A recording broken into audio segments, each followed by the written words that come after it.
कोई भी चीज़ बग़ैर मकसद के पैदा नहीं हुई। आप अगर ज़मीन को देखें तो ज़मीन को बनाने का भी एक मकसद है। आसमान को देखें तो अल्लाह ने आसमान को भी एक मकसद के तहत बनाया है। अब सोचने की बात यह है कि इंसान के दुनिया में आने का मकसद क्या है। क्या इंसान का मकसद दुनिया में आना ये बिज़नेस, कारोबार, तिजारत क्या चीज़ है? आज कई जहनों के अंदर ये बात आती है और हर इंसान को अपना जो मकसद है उसको पहचानना भी ज़रूर चाहिए कि मेरे दुनिया में आने का मकसद क्या है। तो याद रखिए, दुनिया में आने का मेरा और आपका मकसद तिजारत, कारोबार, बिज़नेस ये नहीं है। तिजारत, कारोबार, दुकान, फैक्ट्री, कारखाना ये हमारी ज़रूरत है। दो चीज़ें हैं, एक इंसान की ज़रूरत और एक मकसद, तो दो अलग अलग चीज़ें हैं। कारोबार, तिजारत ये इंसान की ज़रूरत है, दुकान लगाना ये एक असबाब के दर्जे में है, लेकिन ये किसी का मकसद नहीं है। मकसद इंसान का दुनिया में आना, अल्लाह ने ये बयान फरमा दिया, फरमाया या माशरल जिन्नि वल इंसी इल्ला लियअबुदून, कि मैंने इंसानों और जिन्नों को अपनी इबादत के लिए पैदा किया। अब मेरे और आपके दुनिया में आने का मकसद अल्लाह की इबादत है। बाकी कायनात की जो तमाम चीज़ें हैं, ज़मीन, आसमान, सूरज, चाँद, सितारे, ये सारी चीज़ें अल्लाह ने हमारी खिदमत के लिए लगा दी हैं।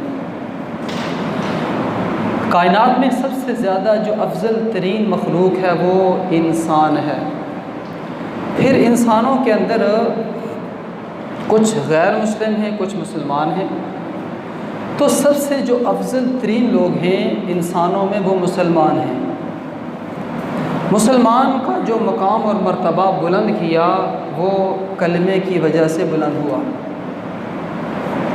तो गोया कि इंसानों में सबसे अफजल तरीन लोग मुसलमान हैं। अल्हम्दुलिल्लाह हम सब उन्हीं के अंदर शामिल हैं। अब जो चीज़ जितनी ज़्यादा अफजल होती है, बड़ी होती है मकान मर्तबे के लिहाज से, उसकी जो ज़िम्मेदारी है वो भी बड़ी होती है। दुनिया में आने के बाद अगर हम ये सोचें कि हाँ जी हम बिल्कुल आज़ाद हैं, बिल्कुल आज़ाद हैं, मैं जैसे चाहूँ ज़िंदगी गुजारूँ, मेरी अपनी ज़ाती मर्ज़ी है, नहीं, ऐसी बात नहीं है।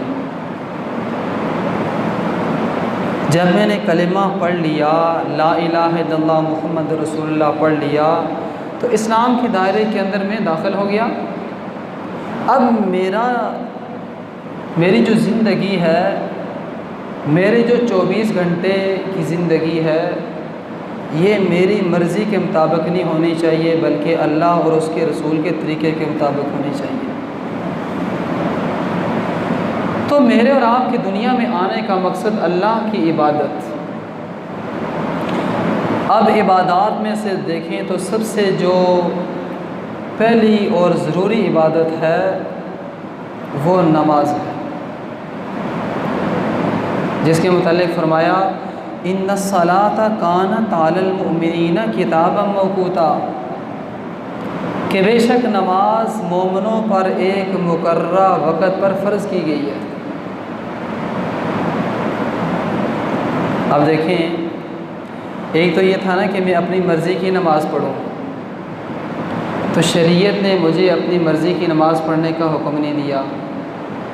गोया कि जब मैं इस्लाम के दायरे में मैं दाखिल हो गया, हम दाखिल हो गए, तो मेरी जो अपनी ज़ाती मर्ज़ी थी वो ख़त्म होगी।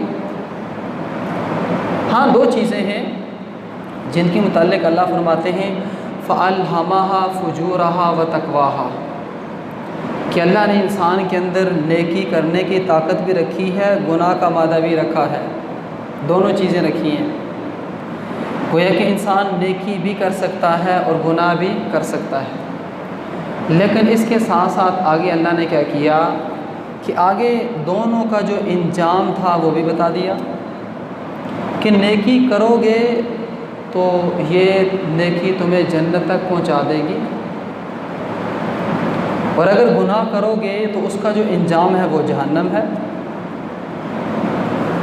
तो इम्तिहान यही इम्तिहान है कि अल्लाह ने दोनों रास्ते बताए।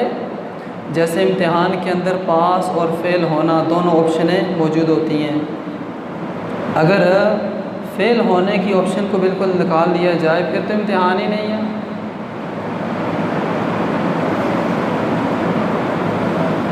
फिर इम्तिहान नहीं है। इम्तिहान तो ये है कि पास और फेल दोनों चीज़ें, जब दोनों चीज़ें एक तालिब इल्म के सामने आ जाएं तो उस वक्त फिर वो कहता है भाई मैं कहीं फेल ना हो जाऊं, मेरे कहीं नंबर कम ना आ जाएं, मेरा CGP कम ना हो जाए। उसकी वो फिर पूरी कोशिश करता है कि नहीं भाई पढ़ना है। ख़ास करके जब इम्तिहान के दिन करीब आते हैं तो उस वक़्त तालिब इल्म और ज़्यादा चुकन्ने हो जाते हैं कि भाई अब तो इम्तिहान सर पर आ गया है। एक इम्तिहान वो है और एक इम्तिहान वो है कि जो मेरा और आपका आखिरत में होना है।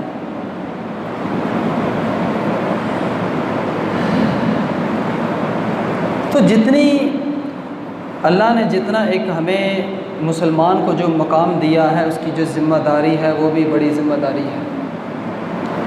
तो मेरे और आपकी दुनिया में आने का जो मकसद है वो अल्लाह की इबादत है, और अल्लाह की इबादत में सबसे जो ख़ास चीज़ है वो नमाज है, जिसके मुतल्लिक़ फरमाया कि हमने ईमान वालों पर उनके मुकर्रर वक़्त पर नमाज फ़र्ज़ की है।